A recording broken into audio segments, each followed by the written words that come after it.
Teman-teman, ada nggak di antara Anda yang sudah melakukan afirmasi dalam rangka meraih impian, berkali-kali afirmasi tapi kok ternyata gagal terus alias nggak berhasil?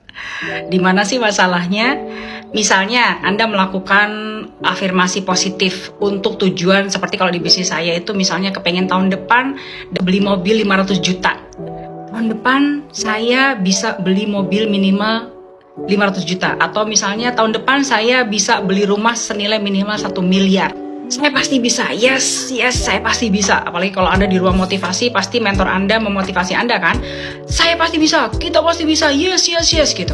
Tapi sampai rumah ketika mentor Anda memberi PR, lakukan afirmasi setiap hari, terutama menjelang tidur gitu ya, supaya masuk ke dalam pikiran bawah sadar, karena otak kita sedang di gelombang alfa sampai theta gitu. Misalnya mentor Anda melakukan itu dan ternyata kok kayak ada semacam penolakan gitu ya di pikiran bawah sadar. Ada suara-suara yang mengatakan, apa iya, emangnya bisa, gimana caranya? Sekarang kan kamu baru berapa nih omsetnya? Sekarang kamu, kalau misalnya di bisnis saya, kamu sekarang poinnya baru berapa?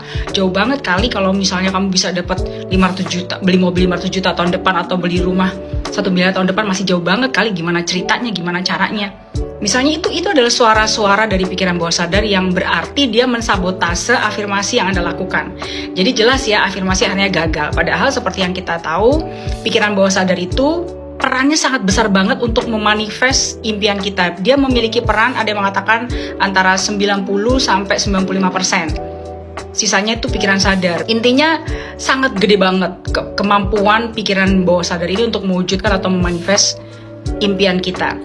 Nah, gimana kalau pikiran bawah sadar yang memiliki peran sangat besar, jauh lebih besar dibandingkan pikiran sadar, ternyata justru melakukan sabotase?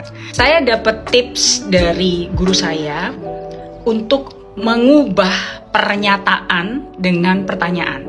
Jadi kalau misalnya selama ini kita afirmasi itu menggunakan pernyataan, saya bisa, tahun depan saya bisa kebeli mobil 500 juta, atau tahun depan saya bisa beli rumah minimal 1 miliar.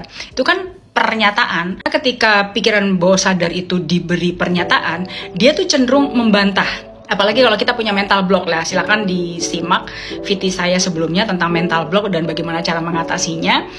Jadi kalau misalnya kita punya mental block, itu pasti akan membantah. Bisa nggak sih kalau dipaksa terus, afirmasi terus? Dia bisa, tapi kan akan terjadi pertempuran yang sangat melelahkan antara pikiran sadar dengan pikiran bawah sadar. Nah, satu tips sederhana adalah dengan mengubah pernyataan dengan pertanyaan. Jadi kalau misalnya kita biasanya mengatakan afirmasi itu dengan pernyataan, saya akan bisa beli mobil 500 juta tahun depan, atau saya bisa beli rumah 1 miliar tahun depan. Itu kan pernyataan. Nah, sekarang kita ubah menjadi pertanyaan. Nah, pertanyaan kayak gini, gimana ya rasanya kalau saya bisa beli mobil 500 juta tahun depan?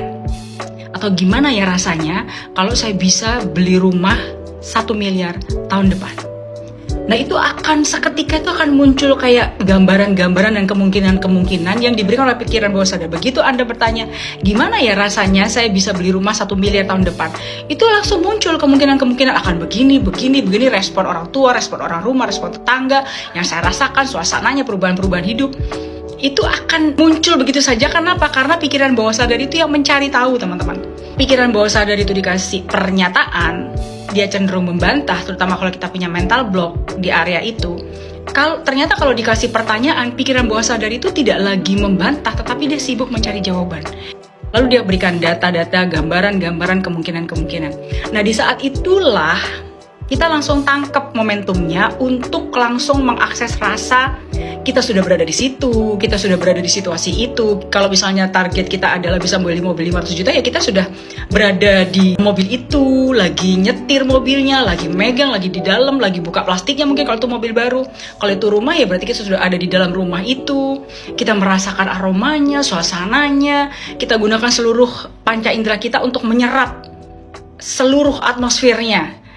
Jadi kita sudah seolah-olah kita sudah benar-benar berada di situasi itu, kita sudah menjadi seperti itu.